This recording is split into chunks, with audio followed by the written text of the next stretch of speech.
days ago was his birthday, and he was born on February 17th, 1956, and currently is married with 4 children. That's by way of information that he himself has given us as we speak. He is the acting IGP, and we'll just go to some of the information we have for you. This is what we are being told, and we'll also give a bit of the other positions he has held before becoming the IGP today. And he started right here in Accra. This first position he held was when he became the district police commander for the Kaneshie district, and he held that position for about 5 months from May 2001 to September 2001. From then on, he became the deputy commander of Special Police Command from 1998 to 2001. So that's a position he held before being made the district commander for the Kaneshie area. Then from then, he became the commander for the monitoring and inspection unit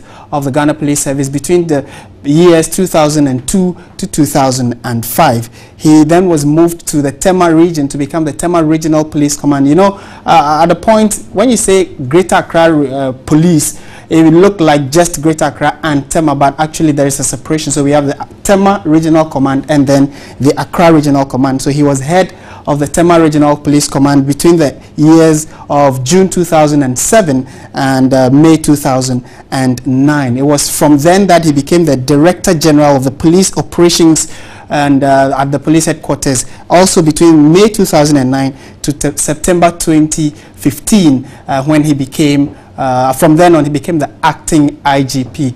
Dr. Kwesi Ening is a security expert, and he's joined us on the line to put the man in perspective. You're throwing the spotlight on the acting IGP, who has been confirmed as a substantial IGP. Dr. Kwesi Ening, good afternoon, and thank you very much for your time. Good afternoon. To start with, congratulations to the IGP will be in order, wouldn't it? Well, I don't think it's just congratulations. This is good news for all of us.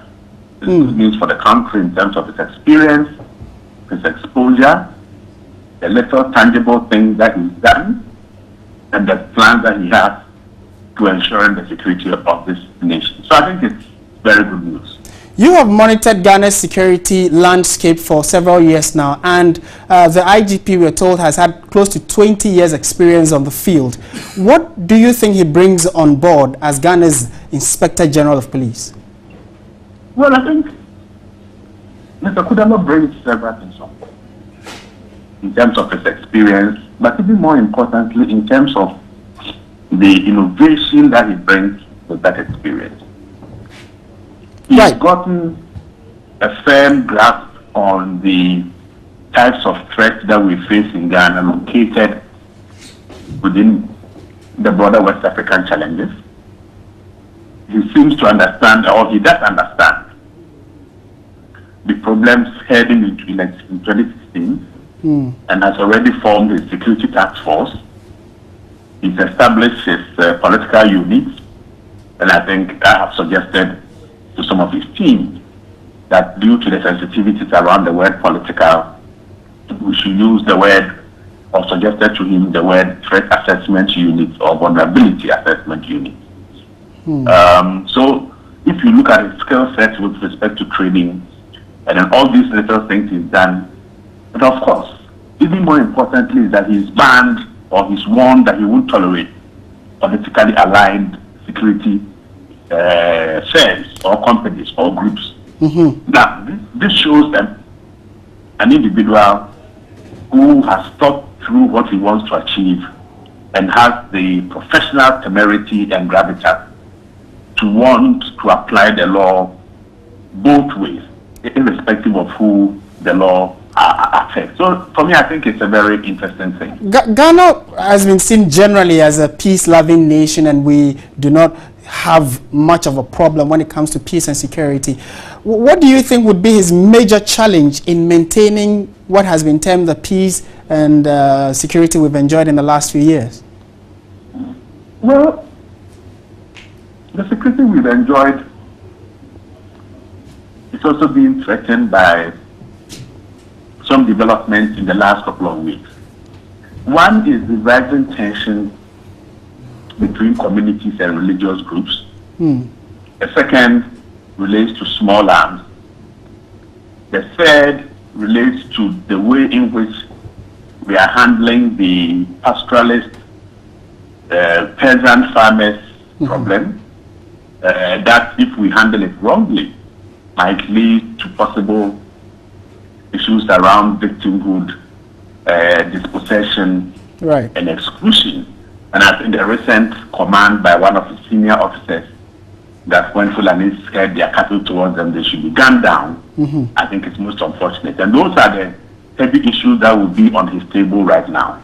And I think those are some of the critical issues that he will have to deal with as soon as possible. There have been speculations that the police service itself has its own politicking and, you know, show of force. Everybody wants to protect his own position. Do you have that reading? And if that problem does exist, how do you think he can, you know, overpower and get a more cohesive police force? Well, look, the Ghana Police Service is a huge institution of almost 27,000 people. Naturally, people at the top, at the bottom, at the middle will have their own political affiliations. But that type of political coloration should not impact on or affect the professional delivery of the service for which they have been appointed. If they do the form and it is colored by their politics, then they have to be suspended or cited. Okay. Yeah, so I mean, I don't get worried about this at all. Okay. All right. Thank you very much, Dr. Kwesi Ening, for your insights on the newly confirmed Inspector General of Police, John Kudalor. And the President did that a few minutes ago, where we are told that John Kudalor has been confirmed as the IGP. He's been acting since December 2015 and has been in post for just about a little over 2 months and is the current IGP. So I will keep monitoring events, how he changes the workings of the Ghana Police Force, how he goes ahead to cleanse the image of the Ghana Police Service, and especially going into 2016's election, what he intends to do. So Alfred, that's it from my corner here at the touch screen. We roll over back to you to let us know what's happening elsewhere around the world in news.